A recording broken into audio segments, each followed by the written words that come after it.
Venezuela एक ऐसा देश जहां तेल की खुशबू थी, बाजारों में रौनक थी और लोग भविष्य के सपने देख रहे थे।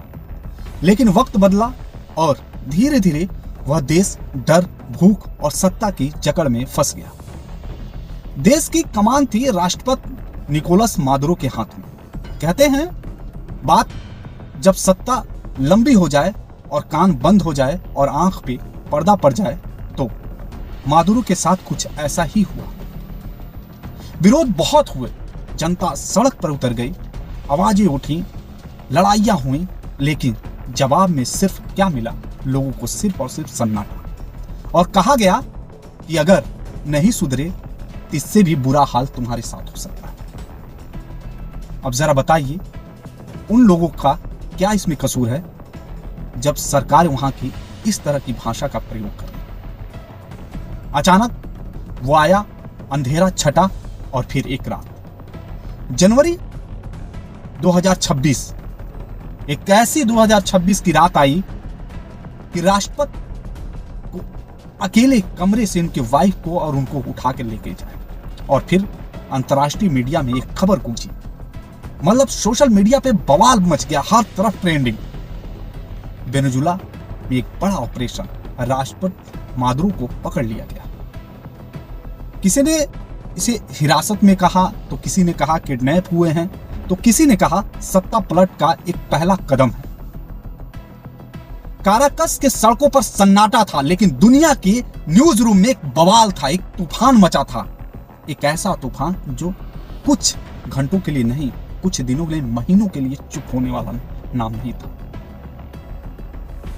लेकिन तभी कहानी में एक नया किरदार पूरी ताकत से दाखिल होता है, जिसका नाम है डोनाल्ड ट्रंप।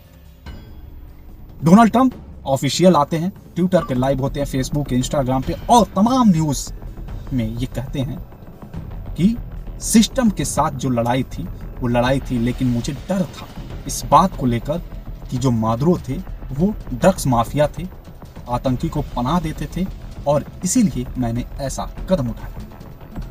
उनका मानना था कि वेनेजुला सिर्फ अपने लोगों के लिए नहीं बल्कि पूरे इलाके के लिए खतरा बन चुका है। जैसे बताया जाता था कि ड्रग माफिया है, अवैध नेटवर्क है और एक टूटा हुआ सिस्टम जो कभी जुड़ ही नहीं सकता है। ट्रंप की सिर्फ इस बात पर इतने लोगों ने कई तरह के आवाजें उठी, कई तरह का ये बात हुआ कि ट्रंप पागल हो चुके हैं। उन्होंने देश के नियम कायदे को तोड़ दिया है और अपने हाथ में कानून को लेकर देश के एक बड़े राष्ट्रपति को किडनैप कर लिया। ट्रंप के लिए सिर्फ विदेशी मुद्दा नहीं था, वो अमेरिका की सुरक्षा से जुड़ा सवाल था। यह सोच के साथ कि अमेरिका ने दबाव बढ़ाया और जब मादुरो हटे तो दुनिया ने महसूस किया कि अब कहानी पलट चुकी है। वहीं से उभरती हुई एक आवाज उठी जिसका नाम था मारिया कोरिना मचाडो। इनके बारे में भी आपको बताएंगे। इसे पूरे उथल पुथल के बीच एक महिला थी जो सालों से खड़ी थी, बिना हथियार के, बिना सत्ता के, सिर्फ और सिर्फ आवाज के साथ, जिसका नाम था मारिया कोरिना मचाडो। इस नाम को याद रखिएगा। एक ऐसा नेता जो हिंसा नहीं करता है, एक ऐसा नेता जो सड़कों पर उठकर बवाल नहीं करता है, एक ऐसा नेता जो सड़कों पर पब्लिक ट्रैफिक रूल नियमों को तोड़कर और धरने पर पड़ जाए, ऐसा नहीं।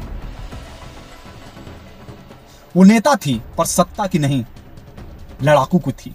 वो हिंसा नहीं करती थी। उन पर केस हुआ, उनको चुनाव से रोका गया और कई बार चुप कराने की कोशिश भी की गई मचाडो को, जो मारिया कोरिना थी। पर वो रुकी नहीं।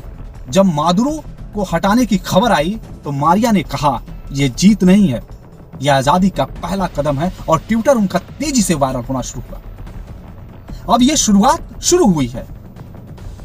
मचाडो का कहना यह था कि जो मादुरो थे वो सत्ता के नशे में धुंध हो गए थे, उनको जनता दिख ही नहीं रही थी, इकोनॉमी धीरे धीरे डाउन हो रही थी और डाउन होते होते ऐसा ग्राफ नीचे गिरा कि कभी उठने का नाम ही नहीं लिया। और ये तमाम चीजों की वजह से ही नोबेल शांति पुरस्कार का इस संघर्ष पहचान आया। अक्टूबर 2025 में दुनिया ने एक नाम सुना जिसका नाम था मारिया कोरेना मचाडो। नोबेल शांति पुरस्कार दिया गया इस लेडी को। कारण साफ था, तानाशाही के खिलाफ शांतिपूर्ण संघर्ष, डर के माहौल में सच बोलने की साहस जो शायद कोई आज तक लड़की नहीं कर पाई है, और सिर्फ मारिया ने किया था, और इसीलिए उनको नोबेल शांति पुरस्कार भी दिया गया था। दिसंबर 2025 में असोलो की ठंडी हवा में एक गर्म संदेश गूंजा, लोकतंत्र अभी भी जिंदा है। ट्रंप और मारिया का कोई पॉलिटिक्स रिलेशन नहीं था। रास्ता एक, नोबेल मिलने के बाद मारिया ने डोनाल्ड ट्रंप का जिक्र किया, और यह बहुत मजेदार आपको मैं किस्सा बता रहा हूं। जब उनको नोबेल पुरस्कार मिला तो डोनाल्ड ट्रंप की तारीफ की। उन्होंने कहा कि ट्रंप की सख्त नीतियों और दबाव ने वेनेजुएला के सच को दुनिया के सामने उजागर किया है। और सच में ट्रंप थे जो ये बात कहे थे मीडिया में कि मादुरो नशे के धूत में सिस्टम को खराब कर रहे हैं और आतंकियों को पनाह दे रहे हैं। ये गुप्त कोई समझौता नहीं था। मारिया ने जब इंटरव्यू किया था तो उन्होंने कहा कि ये कोई हमारे बीच और डोनाल्ड ट्रंप के बीच कोई समझौता नहीं हुआ कि मैं उनकी तारीफ कर रही हूं। ये कह रही हूं कि उन्होंने दुनिया को बताया कि ये तानाशाह है। अंत नहीं, सवाल है, आज वेनेजुएला एक मोड़ पर खड़ा है, पुरानी सत्ता जा चुकी है और नई राह अब बन रही है। नई राह में बहुत सारे लोग थे, लेकिन मारिया का नाम सबसे पहले था। क्यों? क्योंकि डोनाल्ड ट्रंप चाहते थे कि वहां सरकार बने, लेकिन अमेरिका को खतरा ना हो।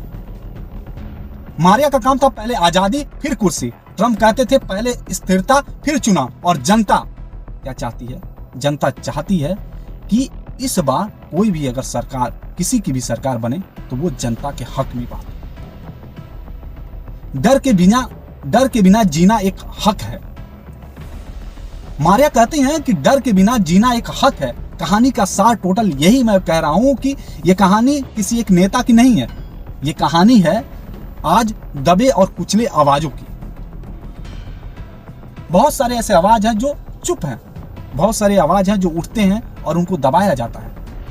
अंतर्राष्ट्रीय राजनीति की जहां एक महिला की हिम्मत, एक ताकतवर देश की नीति और एक ऐसे राष्ट्र को उम्मीद जगाई जो शायद आज तक मारिया जैसा कोई लड़ नहीं सकता। आज जो हुआ है और जो मीडिया में चल रहा है वो सब ने देखा है। बाकी इस वीडियो को लेकर आपका क्या कहना है कमेंट जरूर कीजिएगा। हम आपके कमेंट का वेट करेंगे, और मारिया क्या राजनीतिक करियर रहा है उस पर भी एक वीडियो बनाऊंगा। तो प्लीज ज्यादा से ज्यादा इस वीडियो को शेयर कीजिएगा और ज्यादा से ज्यादा कमेंट कीजिएगा, फॉलो कीजिएगा। फेसबुक देख रहे हैं तो यूट्यूब पे देख रहे हैं सब्सक्राइब कीजिएगा, इंस्टा पे देख रहे हैं तो भी सब्सक्राइब कीजिएगा। जय हिंद, जय भारत। जय हिंद, जय भारत।